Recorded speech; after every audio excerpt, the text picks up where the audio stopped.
Good morning. It's Tuesday. As promised, I'm getting my book in today. So I'm going to read the first chapter. We'll have to remind ourselves where we left off at last time. Here's my magnifying glass, because I lost my glasses. In order for me to read anything, I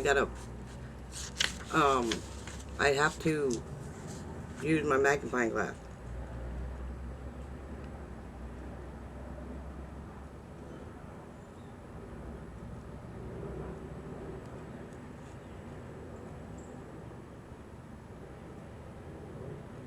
Okay, okay. When we left off at, that was a prologue. So, we're going to begin with the first chapter. We left off the book with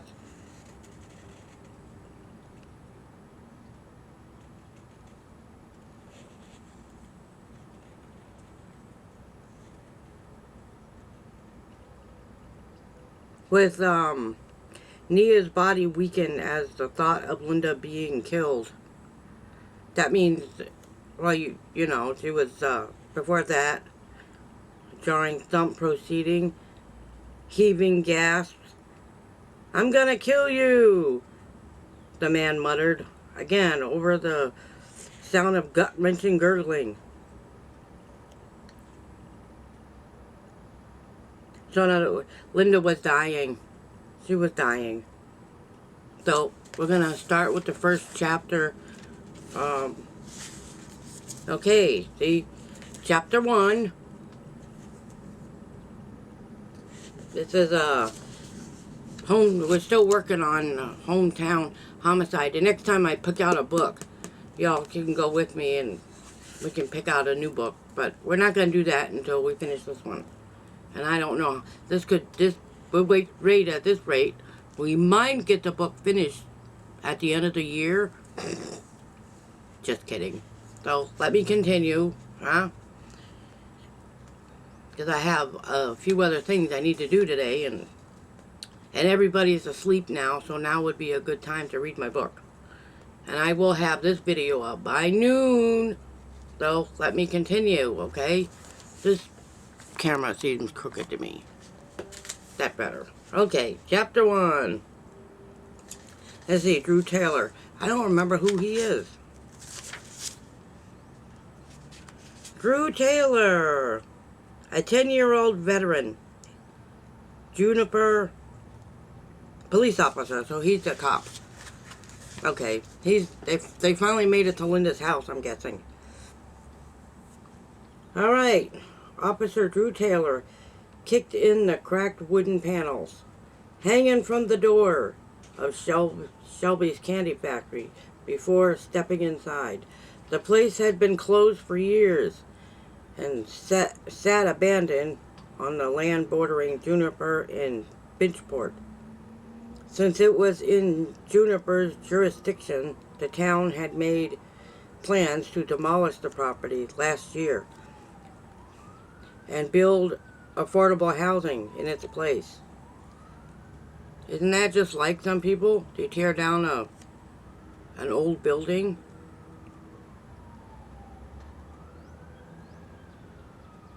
My mouse is moving by itself.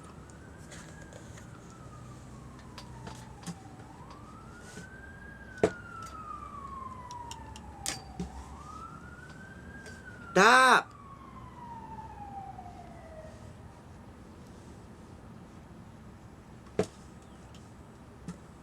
I'm not kidding, this mouse thing is moving by itself.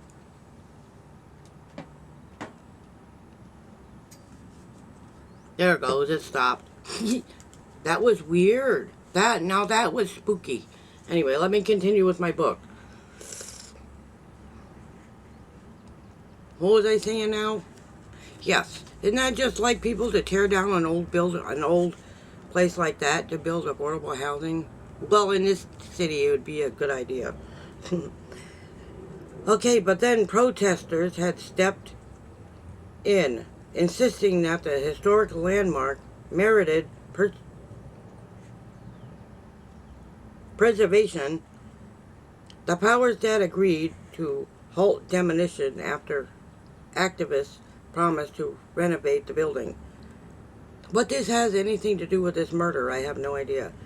Their plan to turn it into a multi-purpose community center, however, had yet to happen after fundraising efforts failed.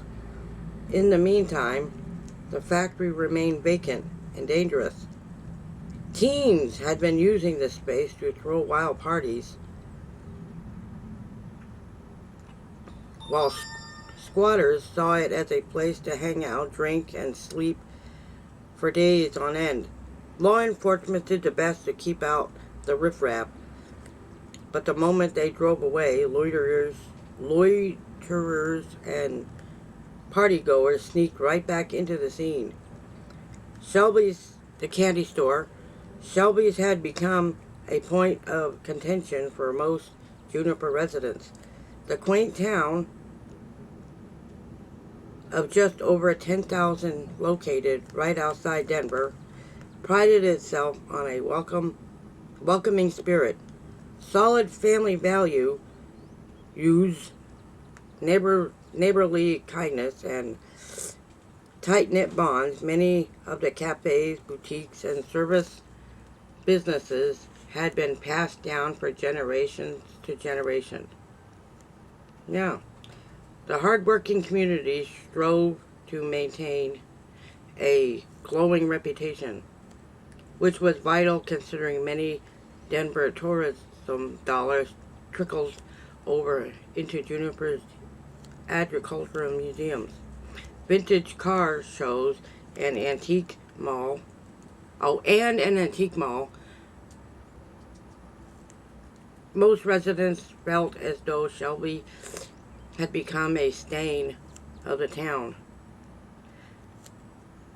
Well, you know, it must have been pretty run down if they wanted to tear it down. Okay, let's continue. Nothing good had come of allowing it to remain standing, especially now, as Drew had called there to investigate a dead body. Ooh. He and his partner, Timothy Braxton, another officer, detective, walked across the dilapidated main level in search of the crime scene. Layers of dust covered the 3,000 square foot of cracked cement flooring. Shards of glass were shattered everywhere, as large holes marred the cloudy picture windows. Polly's once used to lift heavy candy-filled cauldrons were still in place.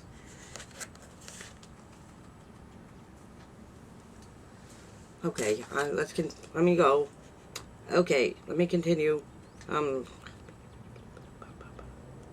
lose track of what I'm reading. Okay. Okay. Let's just start over.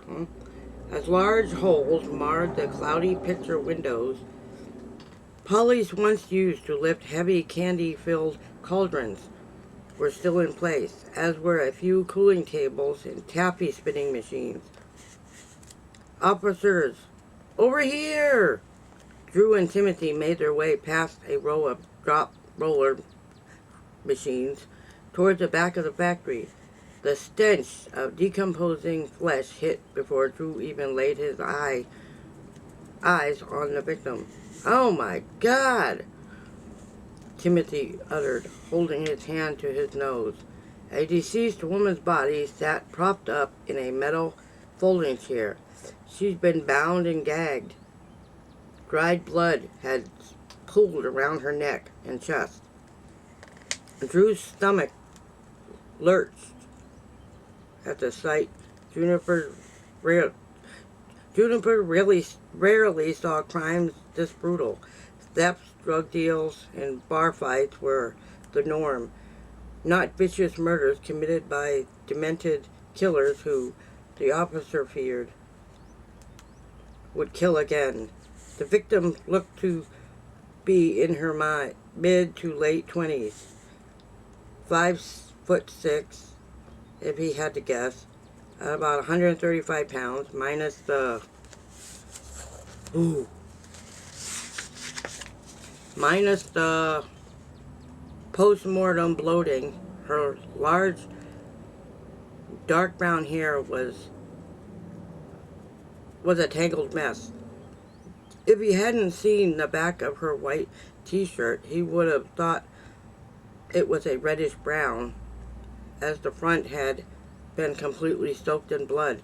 Layers of duct tape were wrapped around her wrists and ankles, while her dark blue jeans appeared to be intact.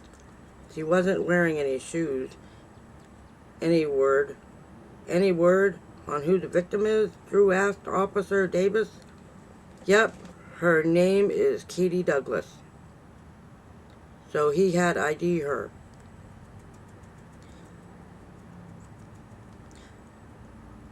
No, when the call came in over the radio that a body had been found, whoever tipped off the law enforcement knew the victim, but asked to remain anonymous.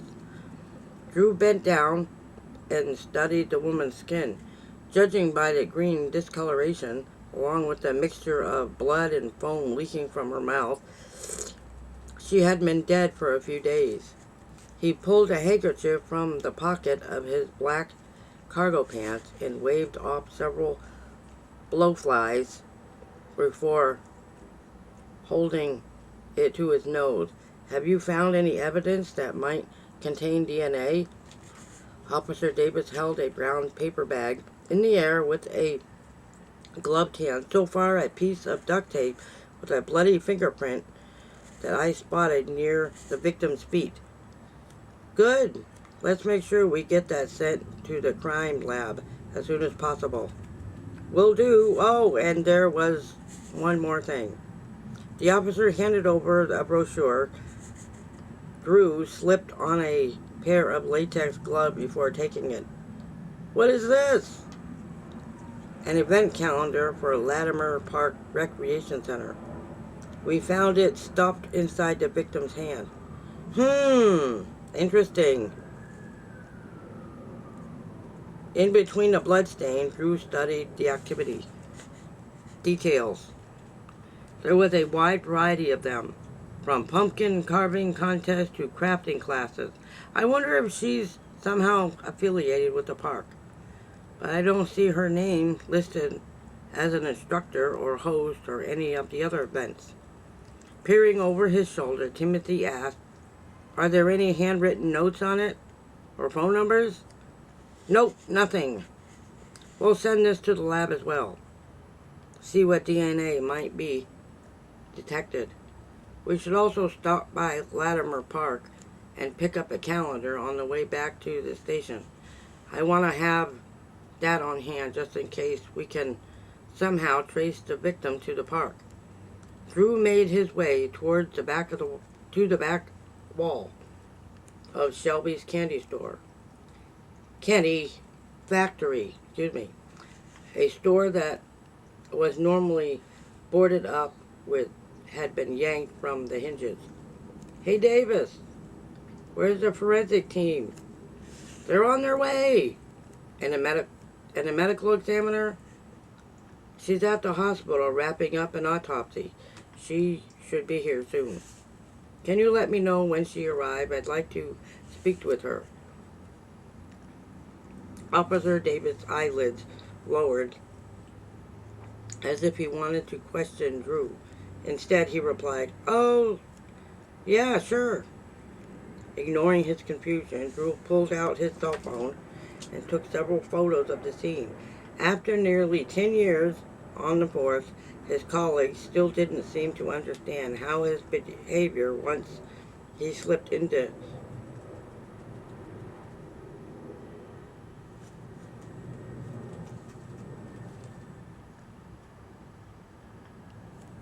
My mouse is moving by itself again. It's really spooky.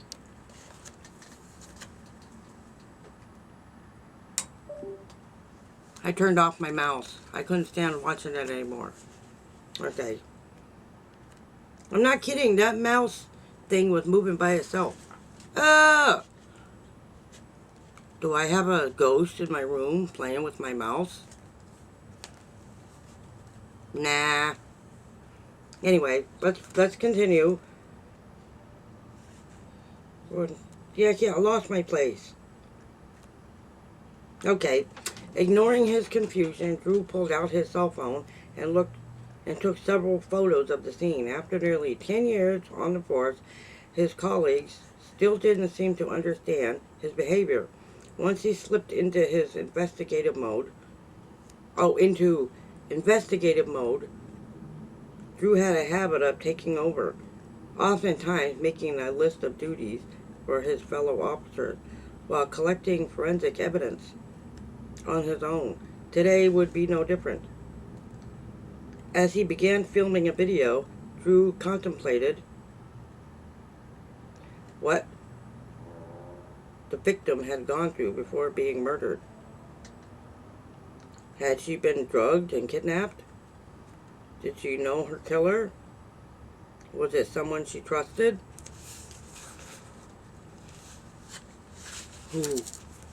Okay. He squeezed his eyes shut, thinking of how this could have been someone he knew.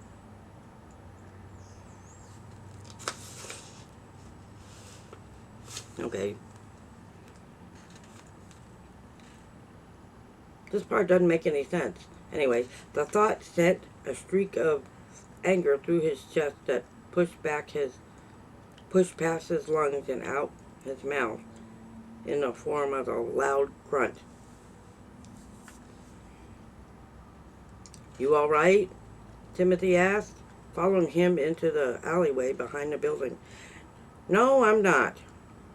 I've got to do something here. As a matter of fact, I don't want to wait for the forensic team. I've got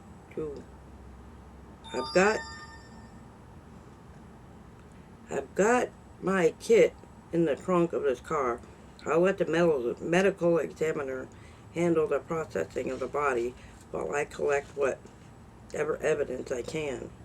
Fingerprints, shoe prints, blood trails, anything I get my hands on. I've got a bad feeling about this one, Tim.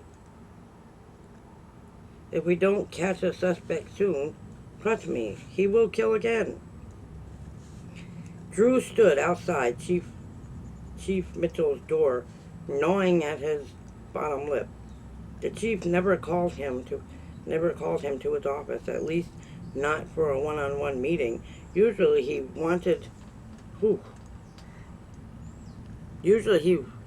when he wanted to talk, he'd call Timothy in with him. This time, he specifically asked to speak to Drew alone. Ooh. Just as he raised his fist to knock, the door flew open. Officer Davis came charging out. Hey, man, he said, giving Drew a hearty slap on the back. Listen, great job on the crime scene today. Way to step up and take the lead. Oh, and congrats. Thanks, but wait, congrats on what? The chief will tell you. I'm late for an appointment. Let's catch up tomorrow. Remaining planted in the doorway, Drew's brows furrowed. I'm going to have another word I have to look up. As the officer darted down the hallway, Hey, Taylor! Chief Mitchell called out. Come on in. That damn Davis has such a big mouth. He never could hold water, could he? Okay. Not since I met him, sir, which was during our days at the academy. But what is he supposed to keep from me? Close the door and have a seat. That's what I need to talk to you about. Drew made his way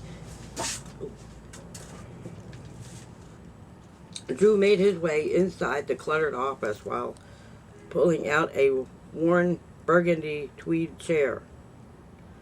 Tweed?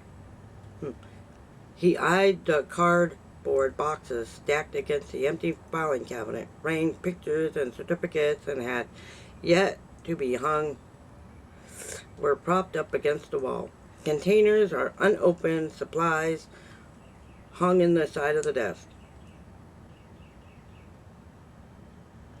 Oh, supplies hugged, not hunged. Hugged the side of the desk. No one would know the chief had taken over the space almost 30 years ago, considering it looked as if he just moved in. So, Chief Mitchell began, his chubby jowls quivering. Officer Davis just updated me on the crime scene at Shelby's. Such a shame finding Katie like that. Poor girl. Sir, are you okay? Drew asked after the chief's voice broke. Yeah, I'm good.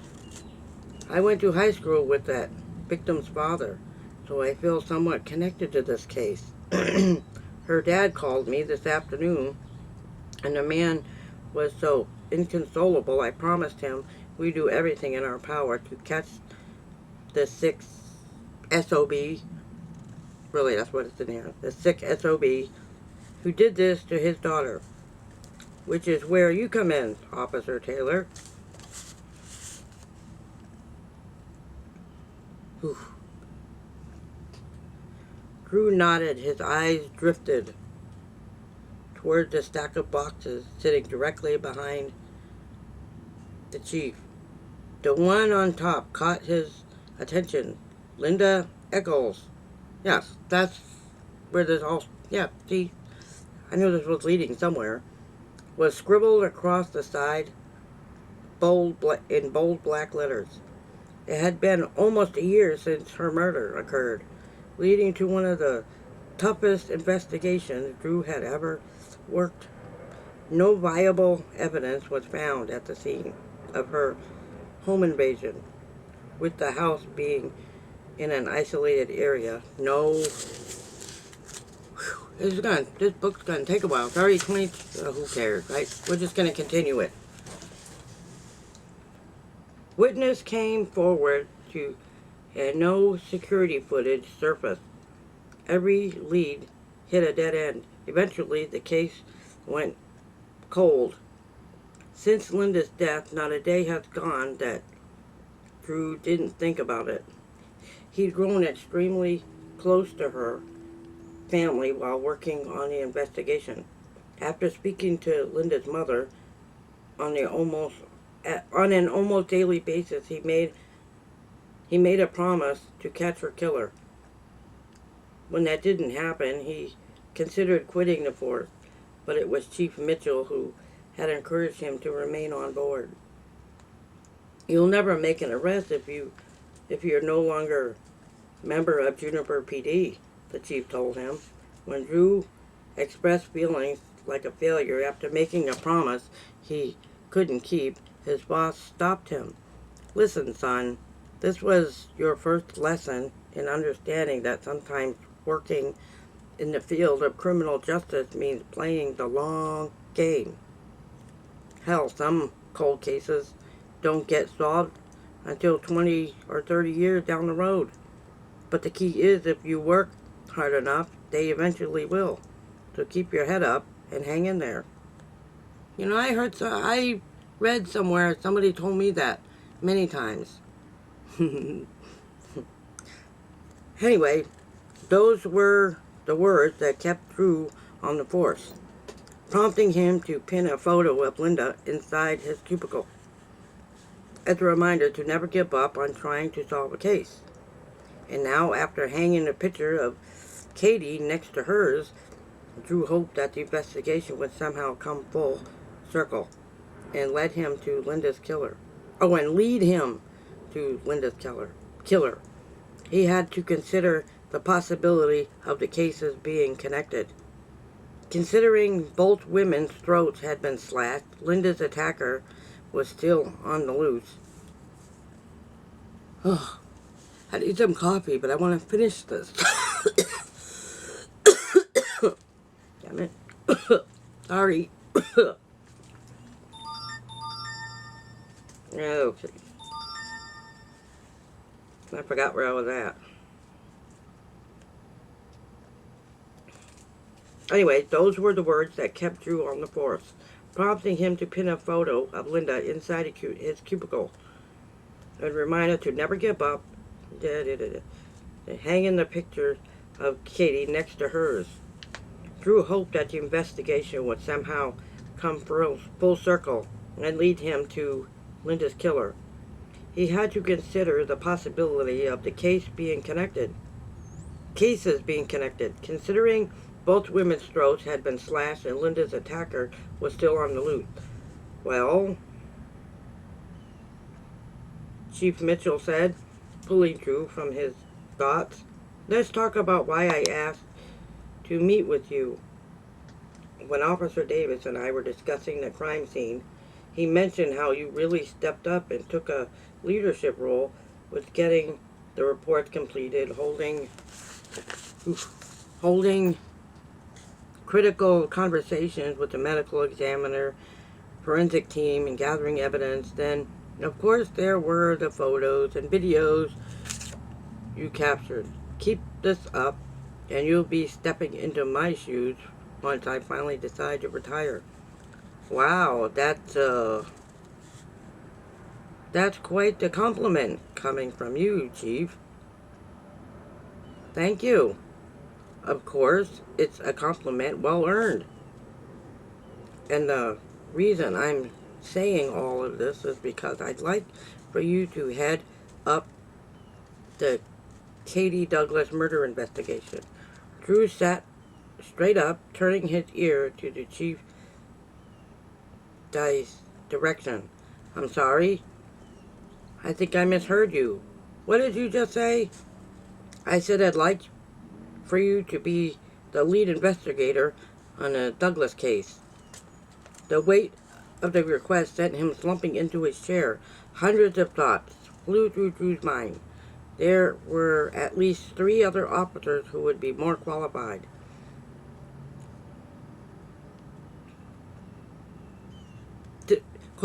than him. Officers who've been with the Juniper PD way longer and were still carrying the burden of Linda Eccles' cold case. I don't know what to say, he stammered.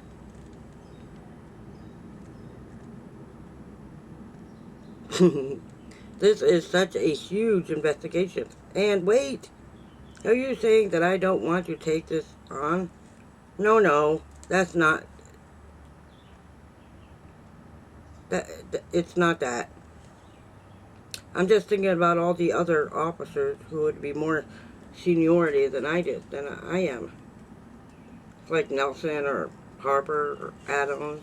Officer Taylor, I'm asking you. Davis wasn't the only one who came to me with great feedback on the way you handled that crime scene today. I received calls from the medical examiner and head of forensic. They both sang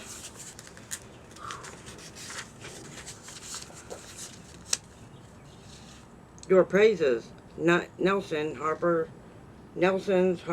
or Adams, nor anybody else on the homicide team. Yours.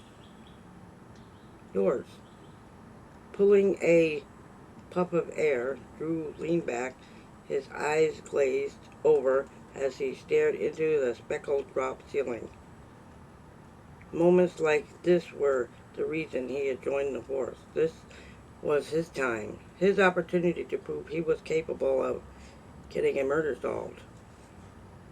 So what do you say, Officer Taylor? Are you in?